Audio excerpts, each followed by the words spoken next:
네, 안녕하세요. 주식은 역시 기리기리세 기리십니다. 안녕하세요, 기리분들. 오늘의 경제 그리고 주식 공부 빠르게 보도록 하겠습니다. 같이 공부하시죠. 렛츠 기리. 자, 바로 52주 신고가 기업부터 보도록 하겠습니다. 오늘의 주인공은 바로 HB 테크놀로지라는 기업인데요. 딱 왼쪽의 차트를 보다시피 여기는 121선이 나오지 않지만 121선이 이렇게 지나가는데 여기를 딱 지지하면서 올라가는 모습을 나타냈습니다. 그렇다면 이 기업이 뭐하는 기업인데 이렇게 좋은 흐름을 나타내나 봤더니 바로 유리기판 관련주인데요. 오늘 시장에서는 유리기판이 반도체 시장의 게임 체인저가 될 수 있다라는 점이 또다시 부각되며 관련주가 급등을 했습니다. 그리고 이 친구 HB 테크놀로지가 대장주의 모습을 보여줬는데 그렇다면 이 친구는 뭐하는 기업인데 뭐 대장주냐 하고 봤더니 실제로 SKC의 자회사에 유리기판 검사 장비를 공급하는 기업이라고 합니다. 그래서 오늘 또 좋은 흐름을 나타냈고 이제 추가 상승 기대감 또 분명 나타나겠죠. 또한 유리기판에 대해서 조금만 더 설명드리자면은 지금은 우리가 반도체 기판 하면은 플라스틱을 쓰고 있지 않겠습니까? 그런데 이거를 유리기판으로 바뀌게 되면은 전력 소비도 적고 그 다음에 또 유리라는 거에 장점이 있다고 하네요. 초미세 선포 반도체 패키징 구현이 가능한 그러한 장점이 있다고 합니다. 그리고 지금 기름들이 아시다시피 반도체에 대해서 이제 전력에 대한 그런 고민이 많지 않겠습니까? 그 부분도 해결을 해주니까 유리기판에 대한 관심이 높아지고 있다고 하네요. 다음입니다. 우리기술이라는 기업을 보도록 하겠습니다. 야, 지난주까지만 하더라도 완전 너네 기술이었죠. 쭉 올라갔다가 그냥 하루 종일 빼는 그런 모습을 나타내고 있어서 많은 사람들이 야, 이거 그냥 해먹고 다 나갔나 보다 라는 생각을 했는데 그런데 원전 관련주에 대한 관심이 높아지면서 단 이틀 만에 신고점을 내는 걸 확인할 수 있습니다. 자, 참고로 이 우리기술이 지금 뭐 대장주라고도 충분히 말을 해볼 수 있겠는데요. 이 친구는 과거 UAE 원전 수주 때도 좋은 모습을 보여준 바 있었습니다. 그때도 5배 정도 상승하는 모습을 나타낸 적이 있기 때문에 이번에도 대장주가 된 게 아닌가라는 생각을 해봅니다. 그리고 이 기업은 SMR 쪽에도 관련이 깊습니다. 지금 우리 원전주가 오른 이유는 체코 원전 수주 기대감 때문에 그런데 앞으로 미래 먹거리는 원전도 있긴 하지만 SMR이 조금 더 크다라고도 말을 해볼 수 있겠는데요. 그런데 이 기업 우리기술은 정부의 SMR 산업 생태계 기반 조성 사업에 3년 연속 선정되기도 했다는 그런 소식도 있었네요. 그리고 원전주 하면은 적자 기업도 몇 개 있는데 그 기업들과 다르게 흑자라는 점도 긍정적이라고 합니다.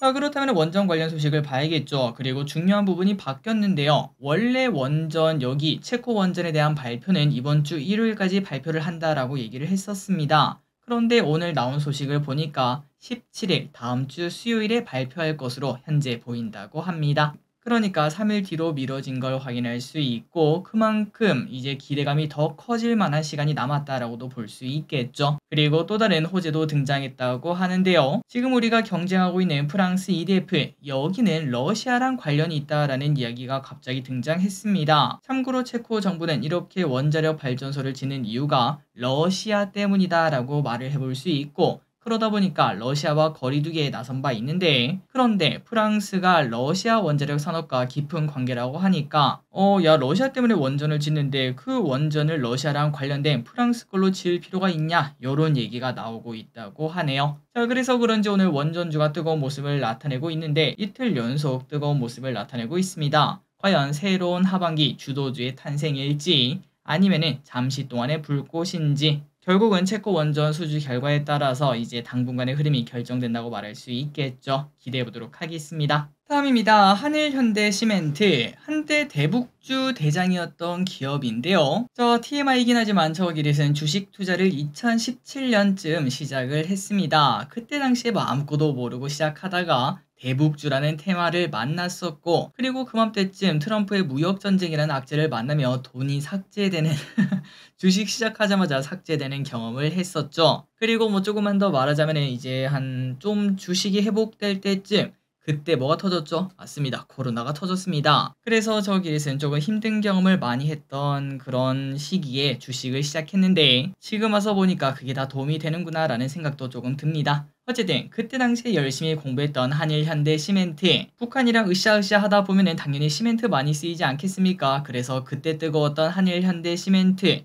이 친구가 오늘의 신저가 기업이라고 합니다. 한때 9만원까지 올라간 적이 있었지만 지금은 15,000원밖에 되지 않고요. 기관 리포트도 하나가 있는데 중립 리포트로 매수를 권장하지 않는다고 합니다. 사실상 매도 리포트죠. 그렇다면 실적은 어떤가 하고 봤더니 그런데 뭐 그렇게 나쁘진 않았습니다. 딱 보통이었어요. 성장도 하지 않고 그 다음에 하락하지도 않는 그냥 꾸준한 그런 기업이라고 볼 수 있는데 그러다 보니까 배당을 꽤나 주더라고요. 4.7% 정도의 배당을 주는 기업이었습니다. 하지만 그럼에도 이제 우리는 또 성장하는 기업을 많이 좋아하지 않겠습니까? 그러다 보니까 시장에 관심도 없고 그리고 지금 건설업계가 좋지 않다 보니까 시멘트가 좋을래야 좋을 수가 없을 것 같습니다. 그런 상황이다 보니까 최근 주가가 지속적으로 하락하는 모습을 보여주고 있다고 하네요. 아마도 당분간은 건설주와 시멘트주가 오르기는 좀 쉽지 않지 않을까라는 생각을 해봅니다. 다음입니다. 쿠팡 관련 이야기 보도록 하겠습니다. 쿠팡 유료 회원의 가격이 오른다는 거 알고 계시죠? 다음 달 7일부터 쿠팡은 기존 4,990원에서 7,890원으로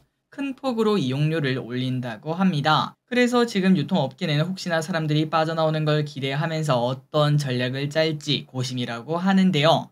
다만 이미 쿠팡에 대한 사람들의 충성도가 높고 가입자도 무려 1,400명이나 되기 때문에 탈출은 그리 크지 않을 것이다 이렇게 예상하는 분들도 많다고 합니다. 그러니까 쿠팡 없이는 못 살아 이렇게 말한다는 건데요. 그러다 보니까 이커머스 업계에서는 이번이 마지막 기회라고 생각하고 마케팅에 집중할 것으로 보인다고 합니다. 혹시나 여기서 이제 쿠팡족들이 탈출하게 되면은 그 기회를 잡는 동시 하지만 그 반대로 탈출이 일어나지 않는다. 그렇다면은 쿠팡의 독주 굳히기가 나타나기 때문에 이커머스 업계는 진짜 딱 쿠팡 혼자 해먹는 구도가 나타날 수 있다고 하네요. 자, 과연 회비가 적게 오르는 건 아닌 것 같습니다. 5,000원에서 거의 8,000원으로 오른 거다 보니 사람들의 탈출이 있을 것 같기도 한데 과연 어떤 결과 나타날지 다음 달에 보도록 하겠습니다. 다음입니다. 쿠팡 하니까 이 친구들이 생각나네요. 한번 보도록 하겠습니다. 자, 컬리와 오아시스도 상장을 언젠가는 할 거라고 생각이 드는데요. 뭐 하고 있나 봤더니 일단 컬리는 올해 1분기 설립 후 9년 만에 첫 번째 흑자를 냈다고 합니다. 그리고 2분기도 호실적이 기대가 된다고 하며 여기도 멤버십이 있다고 하네요. 컬리 멤버스를 하고 있다고 하는데 가격은 1,900원으로 상당히 싼 것도 볼 수 있습니다. 그리고 오아시스는 최근 11번가를 인수한다라는 이야기가 나왔었죠. 그래서 이렇게 몸집을 불리게 되면 상장할 때 유리하다라고도 얘기를 해볼 수 있겠습니다. 둘 다 좋은 회사가 되어 우리에게 왔으면 좋겠습니다. 다음입니다. 갤럭시 언패기 코앞입니다. 그리고 사전 알림 신청자가 10만 명을 돌파하며 이는 가장 높은 수치를 기록했다고 하는데요.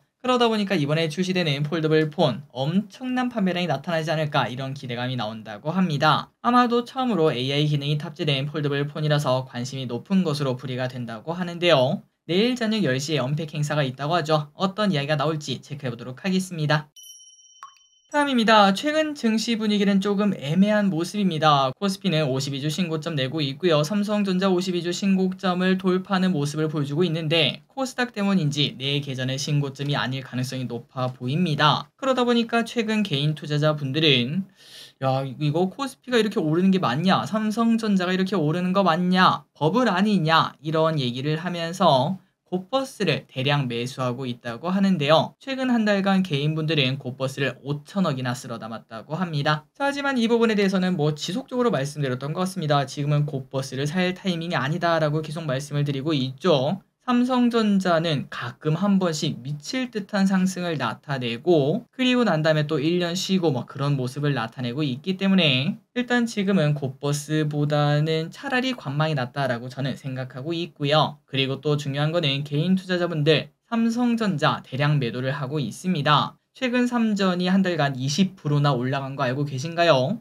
그런데 그 사이에 개인분들은 6조 원이나 매도하는 모습을 보여줬다고 하네요. 자, 과연 개인 투자자분들의 선택이 맞아떨어질지 앞으로의 삼전과 그 다음에 코스피 흐름을 지켜보도록 하겠습니다. 다음입니다. 중국 최대 규모 ESS 가동. 중국에서 795메가와트 규모의 ESS 시설이 지난달부터 가동을 시작했다고 합니다. 도대체 이게 어느 정도의 규모인가 봤더니 해당 시설에는 최대 100kWh의 전력을 저장할 수 있는데 이 정도면 약 15만 가구의 전력을 공급할 수 있다고 하네요. 자, 최근 들어 ESS 관련 소식이 계속 들려오고 있죠. 테슬라의 메가팩, 그 다음에 삼성 SDI의 수주 소식 등 굵직굵직한 이야기가 나오고 있는데 그리고 2차전지 산업에 대해서는 전기차 캐즘으로 이제 좀 상태가 좋지 않다 이런 얘기가 나오는 와중에 ESS가 딱 그 공백기를 메워줄 수 있다 이러한 기대감도 현재 나오고 있습니다. 그래서 최근 관련주도 슬금슬금 올라가고 있는 모습. 과연 앞으로 ESS 관련주가 더 올라갈 수 있을지는 우리가 계속 관심 있게 볼 필요가 있겠습니다. 그리고 또 중요한 거는 2차전지 결국 올 미래죠. 올해 말 그다음에 내년 초 관심 있게 계속 보도록 할게요. 지속적으로 말씀드렸다시피 지금이 딱 2년 전 반도체 정도의 느낌 아닐까 싶습니다. 다음입니다. 미국 증시를 보도록 하겠습니다. 왼쪽에 보이는 것은 바로 애플의 차트인데 진짜 대단한 차트를 나타내고 있습니다. 자, 지난밤 뉴욕 증시는 혼조세를 보였습니다. 오늘 그리고 내일 있을 제롬 파월의 의회 증언과 CPI 발표를 기다리면서 조금 쉬어가는 모습인데요.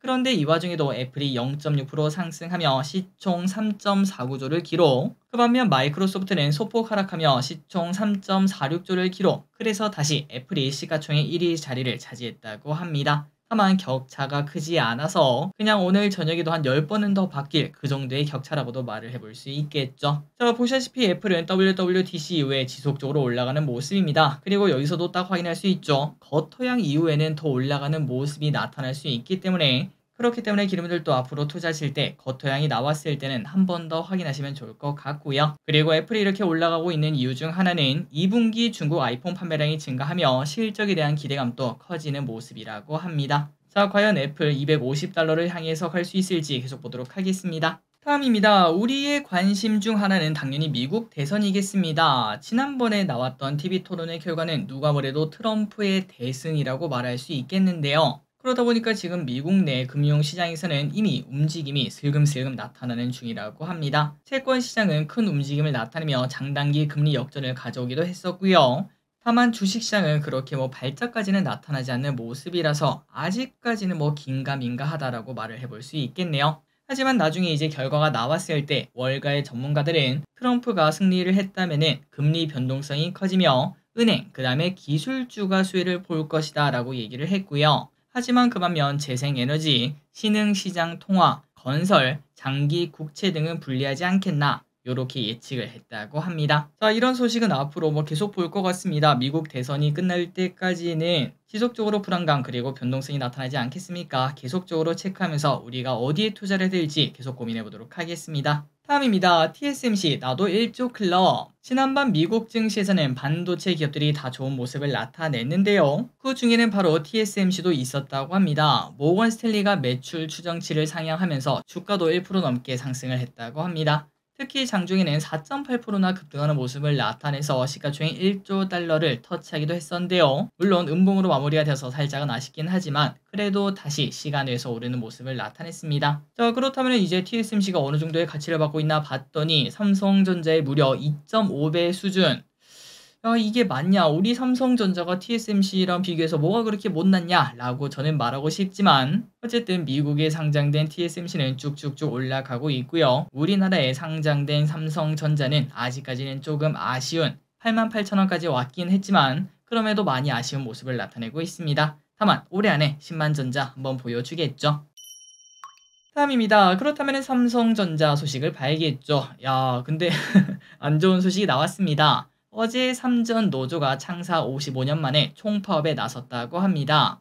이제 반도체가 좀 호황기로 돌아오고 주가도 이제 좀 오를 법하니까 갑자기 이제 55년 만에 파업을 한다라고 해서 많은 분들이 깜짝 놀라셨을 것 같은데요. 그러다 보니까 우리의 걱정은 그겁니다. 야, 이거 실적에 영향 주는 거 아니야? 라는 생각을 해볼 수 있지만 하지만 회사 측에서는 사전 대비를 다 해놨기 때문에 생산 차질은 없을 것 이렇게 말을 했다고 하네요. 자, 그래서 이번 파업은 언제까지 이어지나 10일까지 이어질 전망이며 협상안이 제시가 되지 않으면 2차 총파업까지도 나타날 수 있어서 일단 앞으로의 분위기를 조금 더 지켜볼 필요가 있겠습니다. 하지만 그 반대로 현대차는 극적 타결을 하고 있다는 소식입니다. 올해 임금 협상 잠정 합의안을 마련한 데 성공을 했다고 하고요. 원래는 부분 파업을 하려고 했지만 일단 유보하기로 결정했다고 합니다. 그래서 이제 잠정 합의안을 내용을 바탕으로 12일에 조합원들의 찬반 투표를 시행할 예정인데 여기서 이제 통과가 된다면은 현대차는 6년 연속 타결 기록을 세운다고 합니다. 자, 그런데 이 와중에 현대차에서 안 좋은 이야기가 나왔습니다. 그래서 오늘 3%나 하락했는데요.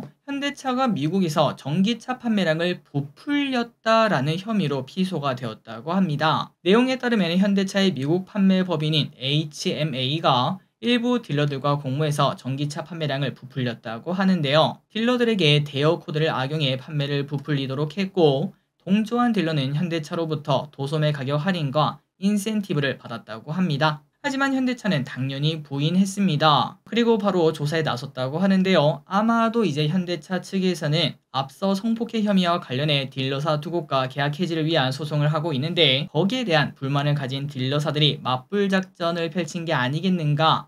그렇기 때문에 이거는 누명이다 이런 식으로 말을 하고 있는 것 같은데 어쨌든 이러한 소식이 나오며 오늘 현대차는 3%나 하락하며 조금 주가 흐름이 나쁜 모습을 나타냈습니다. 당연히 별일 아니겠죠. 잘 마무리되었으면 좋겠네요. 다음입니다. 한동안 해운누님이 급등하며 13주 연속 상승세를 보여주고 있는데요. 그런데 해운주가 갑자기 하락하는 모습을 나타내고 있습니다. 왜 그런가 봤더니 이렇게 쭉쭉쭉 올라가고 있는데 기울기가 좀 무뎌지는 듯한 느낌이 들죠. 그리고 실제로 피크아웃 우려까지 나온다고 하는데요.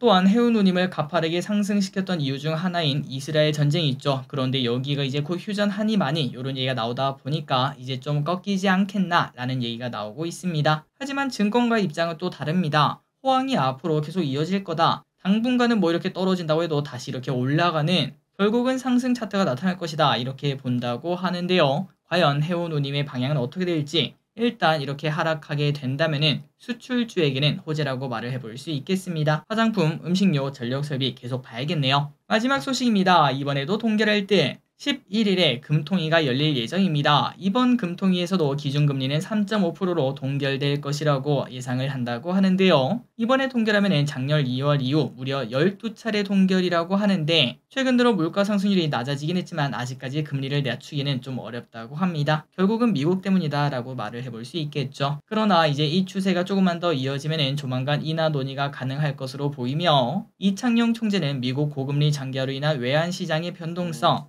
성장, 그 다음에 금융 안정 간의 상충 관계를 충분히 고려해 결정을 하겠다라고 이야기를 했습니다. 자, 아마도 미국이 금리 인하면은 결국은 따라하지 않을까. 연말쯤에는 금리 인하하는 모습을 확인할 수 있겠네요. 자, 오늘의 공부 여기까지 끝났습니다. 항상 이렇게 같이 공부해서 진심으로 감사합니다. 지금까지 길이셨습니다. 빠이요.